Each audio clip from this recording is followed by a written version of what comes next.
Hello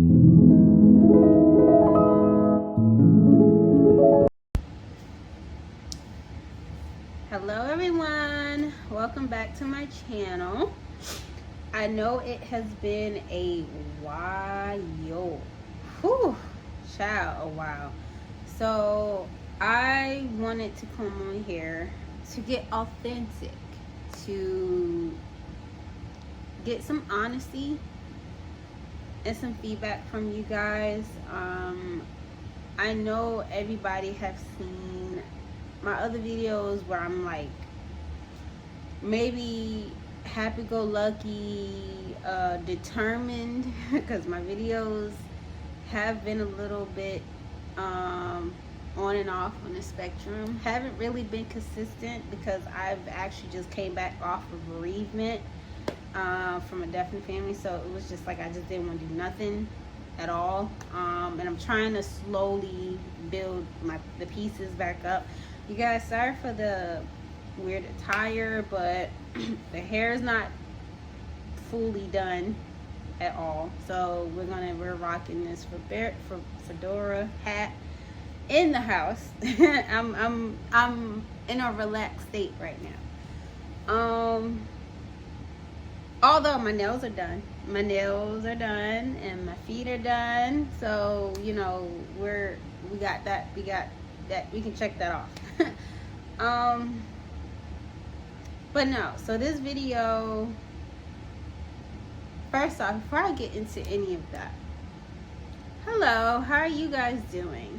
You guys doing okay? Welcome to my channel. My name is Dominique, and I am a 32-year-old single female who is trying to determine life. Let's just say that. Normally my channel consists of budgeting, entrepreneurship videos, and debt-free journey videos.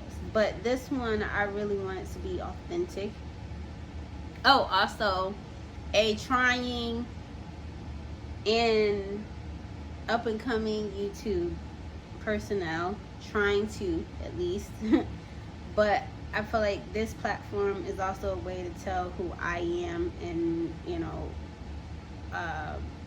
be real and be authentic. At least try to be. Hopefully we get some friends in the process, because your girl has been struggling. And when I mean struggling, I mean across the board struggling. And it's not even YouTube, because I know YouTube, it takes time. I know that for a fact, to build an audience. But what I mean is I don't really have really anyone to really lean on. And I'm gonna try not to get emotional in the video, because it's been so traumatic. It's been so traumatic. And then we'll talk about what I've been doing to kind of occupy my mind, and, you know, things that I've, you know, been told that's been a bit painful that I've learned. First thing is with family.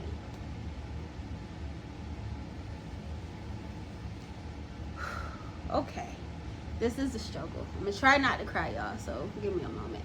So everyone here that don't know me,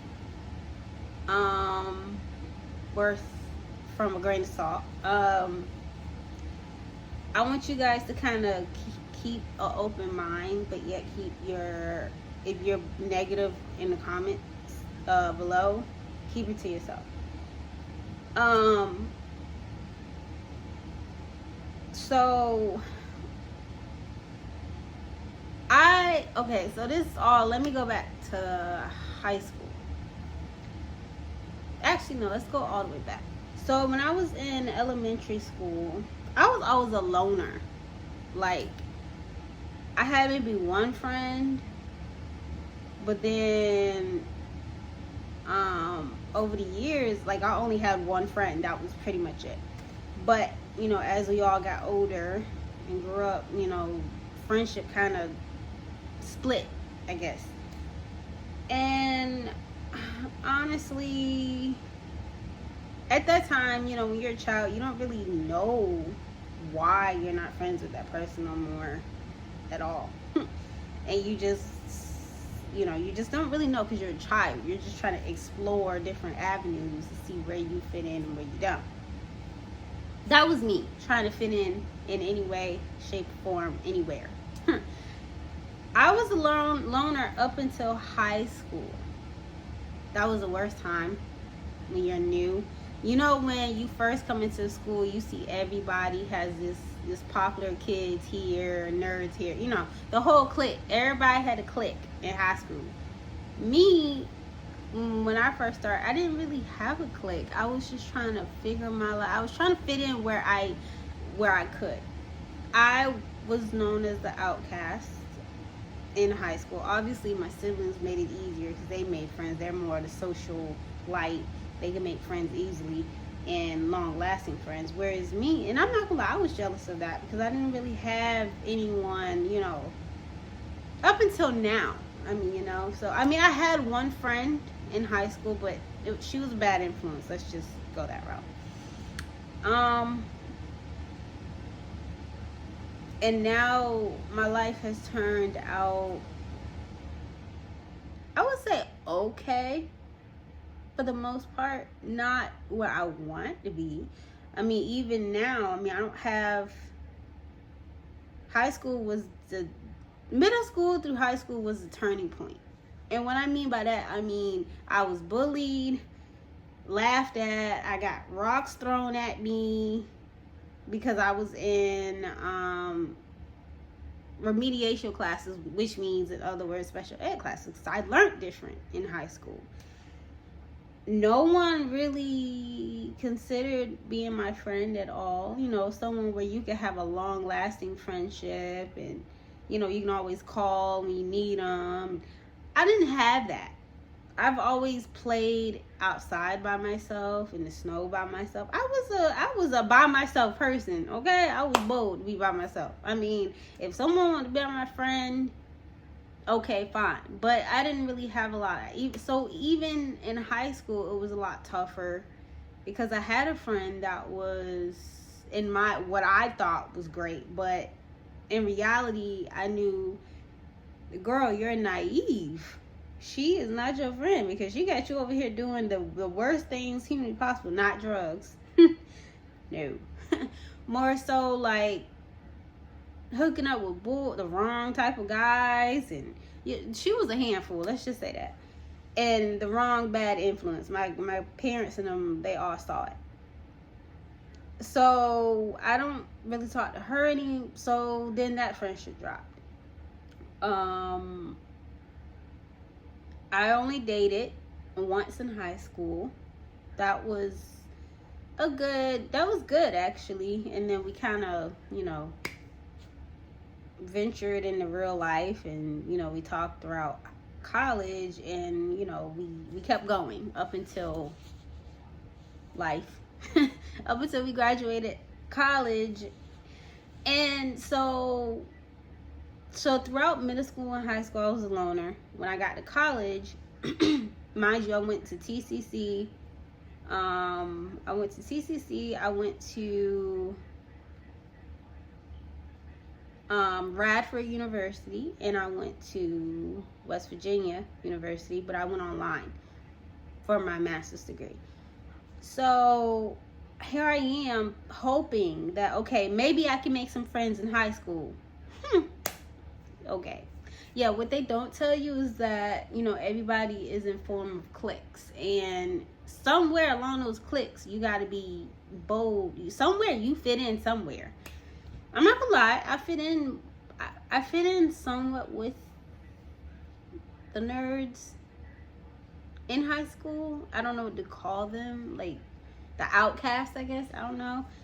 But it didn't last because I didn't know I was a true outcast. Like, I didn't really have friends. Like, example, some of the people I knew that I went to middle school with, they have long-lasting friends up until now where they could, if they need something, hey, can you want to go have lunch? You know, I didn't have that. I was alone. I was also bullied in high school. So I started to feel sad. Not depressed yet, because I didn't know.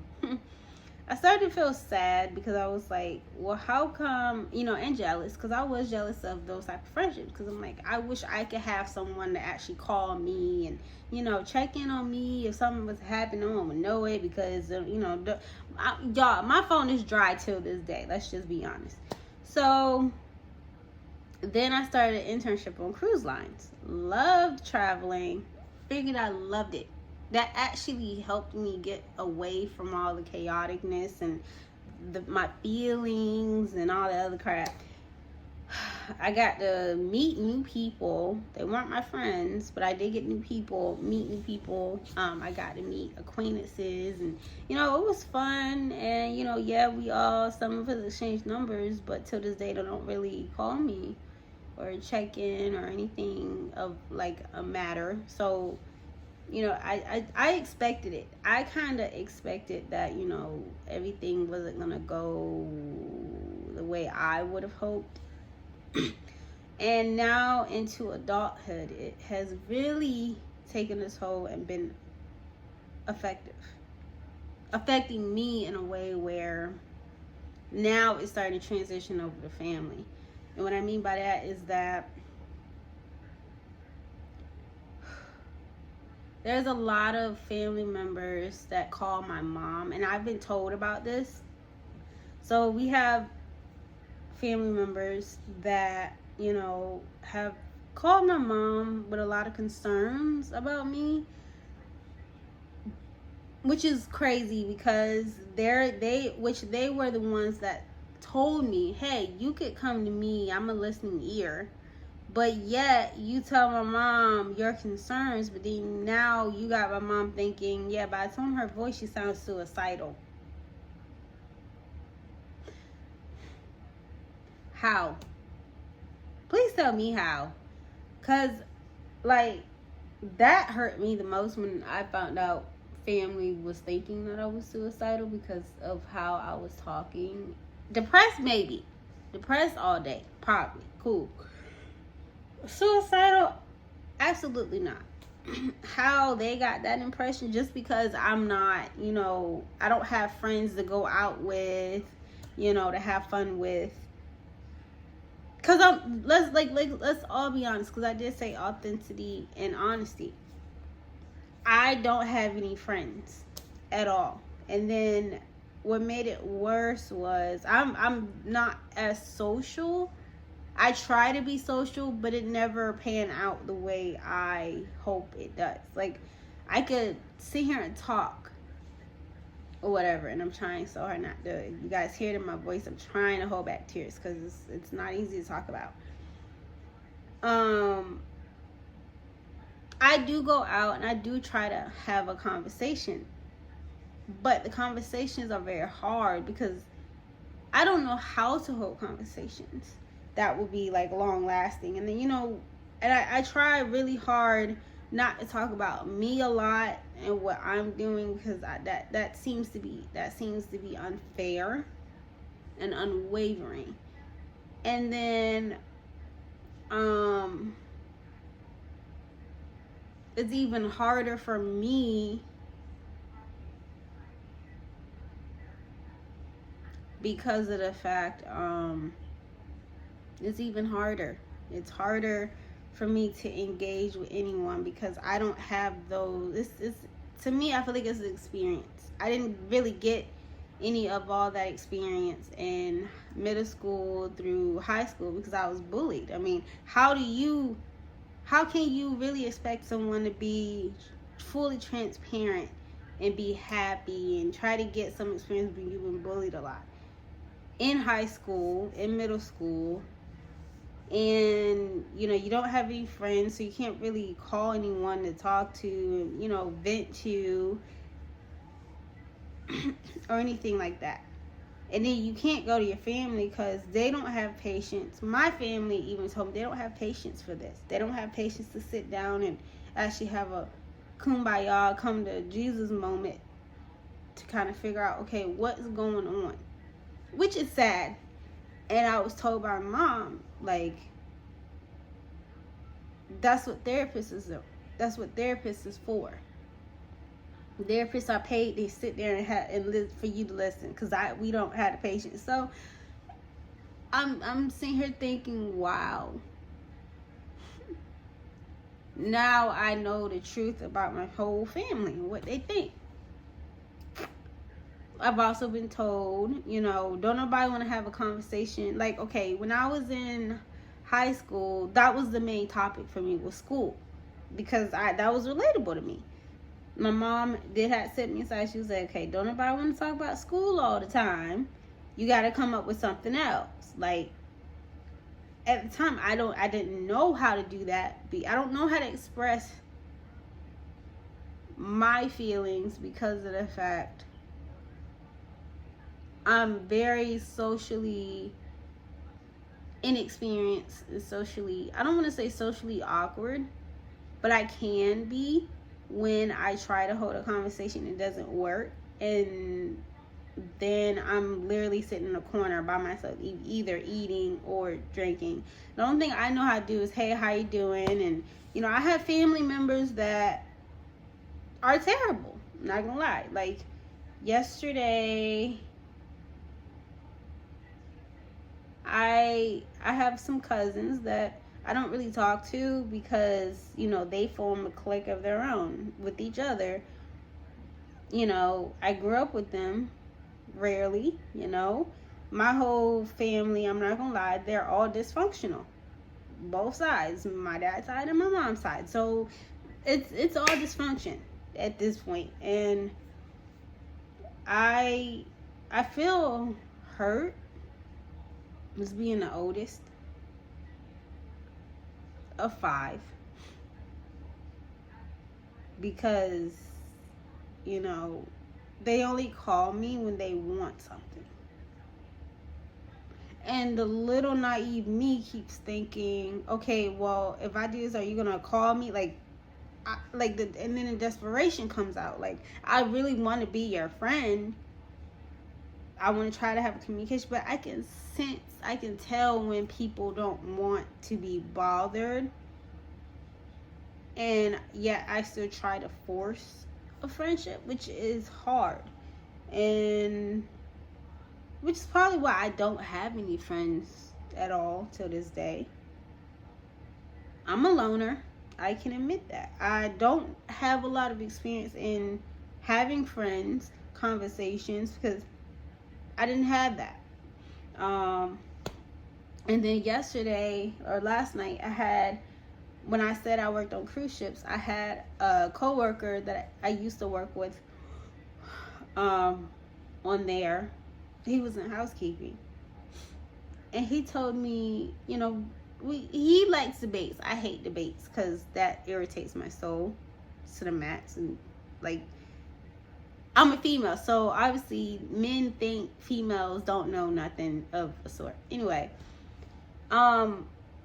he told me, he asked me, when was the last time I gave a guy my number?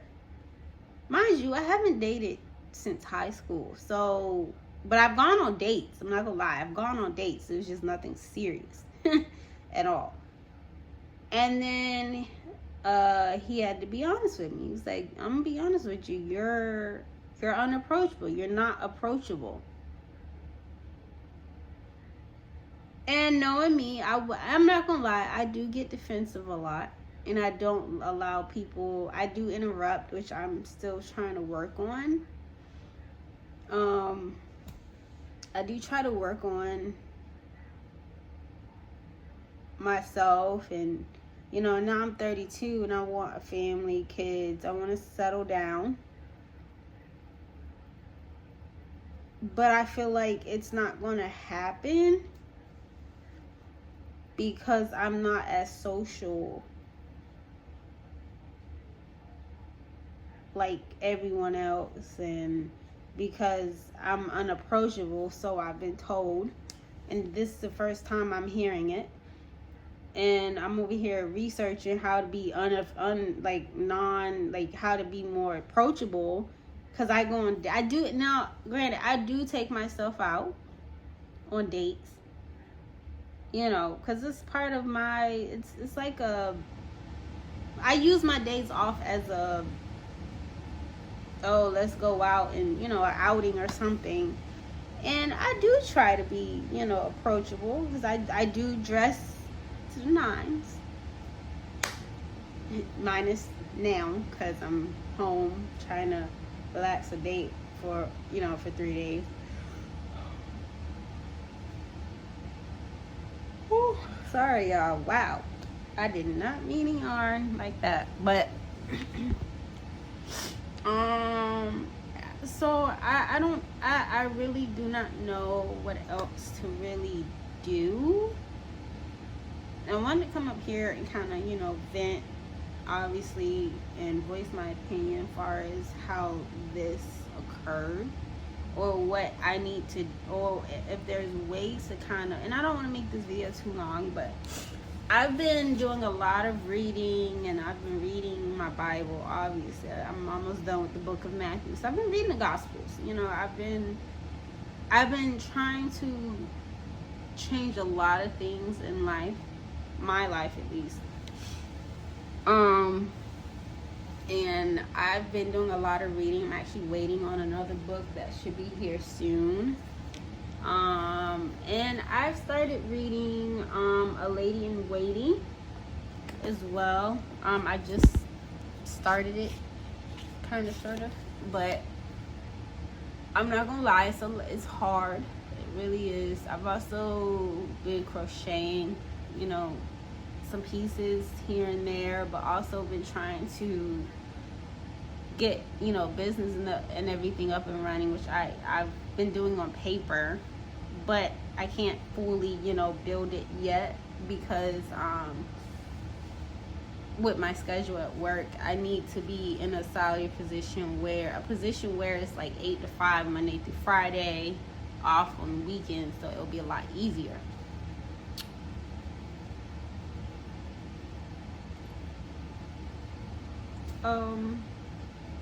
Budgeting and everything has been going great. Oh my god, I started tackling my debt. Majority of my debt will be paid off by next summer. I'm so happy. I did already contacted a lender, because I am planning to move out by the end of this year, December, beginning of next year. That would be a birthday gift to myself, a birthday and New Year's gift to myself. To be in my own place by then. And I'm starting slowly to save. Y'all, it has been a challenge to save. Like, I've been trying, like, on my YouTube channel, like, one of my videos I had posted, I'm doing this, I'm doing this, I'm doing this, I'm adding this. Oh my god, y'all, it's not working. I don't understand. Like, I even tried Envy, which is like another saving challenge app where you get to do the 5,000, 1,000, and of course, knowing me, I chose the hardest challenge to do, which was the 100 envelope challenge. Y'all, knowing my income, I can't do no 100 envelope challenge. I could do 50 and 52, or 60 envelope challenge. So I decided to opt for those because it was a lot easier. So I went to walk. So yeah, I went to Walmart and was fighting with myself whether I want to do envelopes or try the index cards, and I was like, let's just stick with what we have. So I still have the A5 binder with all the inserts, and oh my god, y'all, this will be another video, but I wanted to kind of give you guys like a little sample, a snippet update of what's been going on. So that's been that of my budgeting sample. But so that all of that is going great. We had to re-implement saving challenges, obviously, because Noah, y'all, look, you know how y'all go on YouTube and watch a lot of people do their saving challenges and you be like, ooh, maybe that would work. Yeah, girl, So the Butterfly Code, the book that the first book that I ever had with the envelopes that y'all saw, I gave that to my brother because they're on their own. They need it more than me because he's on his own and he had his own place. And then I gave my sister the little $1,000 booklet, because she's also on her own. So they need it more than me right now. And then I just determined, I was like, I just need to start saving with what I can, basically. And stop ordering stuff off Etsy. It's so hard, y'all. Oh my gosh, it's so hard. But no, I wanted to come up here to be authentic and real with you guys, because it's extremely hard out here for me, between dating life, learning the truth about family members, and then learning the actual truth about guys. It's like what they really think. It's really hard. And then I also noticed, like, too, my phone has been really dry. Don't nobody really call me. Don't nobody really check in on me. Family members, I basically stopped calling all of them, because since learning the truth that they all think I'm suicidal and something's mentally wrong with me, I just don't want anything to do with anybody until I get my mental situation situated again. And it's tough. I'm not gonna lie, it's really, really tough. It's emotional, you know.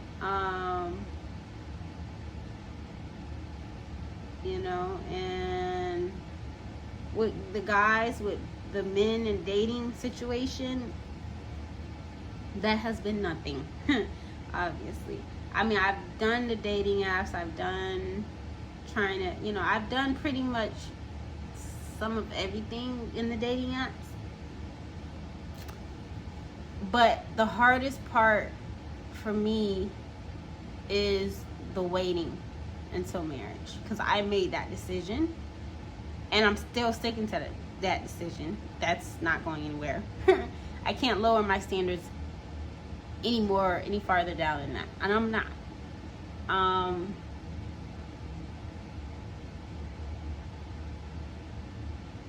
I mean, this co-worker, associate, really made me feel like I'm not worth,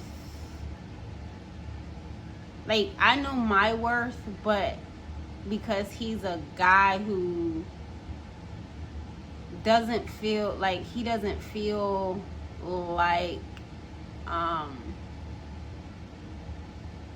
my value is and how I approach things isn't good. Obviously, I'm dealing with guys that just feel like they know everything about me and my life, and who feels like, oh, well, you're sitting here waiting. Like, what is the point? You need to already give yourself to somebody already. And I'm like, no, I'm not settling down for nothing. I don't care what you say. That's not changing. I'm not going to sit here and just settle for anybody. I'm very cautious just because I'm 32. And then the other thing is, you guys, is that, mind you, it's a few of us out here that are waiting until marriage. But his opinion or his mindset is, oh no, there's not no one out here waiting. If they are, they're either gay or lesbian, and I'm just like, no. There is a few people out here that's waiting until marriage. He just doesn't, and I just came to the conclusion, like, he just doesn't want to believe it. That it exists. There are a few men and women out here that are actually waiting to find a significant other. And I'm in a few groups on Facebook, and then he's like, oh, well, they're lying. But I'm like, you know what? You're not a person that I would want to talk to about this, because obviously a lot of people have their opinions about it. And it's fine. You can have your opinions. But at the end of the day, I know my worth. I know my value. And I'm not going to sit here and, I'm not going to sit up here and pretend, because that's not me at all. And I wanted to do this video because I want to get everyone's attention of how anyone up here has overcome what I'm going through right now. My emotions is everywhere right now. Like, I'm emotional, coming off of bereavement, getting readjusted at work. It's been a lot of emotions that's been everywhere. Just not really being, I don't want attention. That's not what this will be about. It's just more so me not really having friends and, you know, trying to change that, but don't know how to do that. I don't really want a group, at least one or two, you know what I mean? That I would want people that's in my corner, you know, that's really rooting for me to do very well. And it's just being alone. It sucks being a lone person, like being by yourself. Like, that hurts. Like, being told, oh, you don't have any friends. Like my sister, of course, they're both social. My sister and my brother, they're both social. They got friends. And if they were in trouble, they could easily, hey, yeah, I need your assistance. Where I got guy friends that aren't really my friends, because in the end of the day, they only want one thing, even as my friend. And I'm not that friends with benefits type of female. Like, you got that twisted. And then I got some that just plays off my feelings, and it sucks. It hurts. It really do. It hurts a lot, because it's like, I'm not that type of female who's just gonna sit here and give myself to someone or a guy or guys in general because they, you know what I mean? I can't. No. I can dress gorgeous all day long. I can look gorgeous all day long. But if you're not going to respect me, and if I'm unapproachable, then why come to me? And granted, there are guys that do see me as unapproachable. And I don't, maybe it's how I look or how I have an attitude, and I don't have an attitude, or what. I guess to them I don't smile a lot. I always look serious, and I'm just like, I'm serious when it needs to be, but, you know, if I'm having fun, I'm gonna have fun. And then again, but then a part of me is like, do you really truly know what fun feels like? Because you've always had to play adult. You had to grow up super fast. You didn't really have a childhood. But let's be for real, you didn't really get to meet friends. You had to grow up, babysit, learn how to take care of kids, and, you know, be a loner. How do you deal with that? You know, how do you deal with that? I don't know. I don't know. I really don't. I really do not know. And it's emotional, but I'm trying not to get emotional about it. So all right, well, I'm not gonna make this video any too much longer because we're already at like 33 minutes, but I wanted to vent really bad and get you guys' side of things and your opinions too, you know, and some advice if you guys can. Leave it in the comments. Subscribe to the channel if you want to learn more about me. I will try my best, really try my best to post a lot more. It's been a lot going on. Like I said, I've just coming off bereavement and trying to get readjusted to life again. But, you know, yeah. So, thank you guys for listening and watching me vent. I am going to go finish reading this book, or at least for the next chapter. I'm so sorry if I shook the camera. Wow. And probably get some more orders out. I have some crochet bouquet roses that I gotta do, and I have some orders that need to be done because I told one of them I was gonna have them done by this upcoming week, and I started on one petal, so I need to get it done ASAP. So thank you guys for tuning in. and I hopefully will be posting another video soon, hopefully on something that is more positive. And it's raining, so it's a bit today, so that's why I'm in the house for the remainder. But if you guys like, please comment, like, and subscribe below, and I look forward to seeing your comments, and enjoy the rest of your day.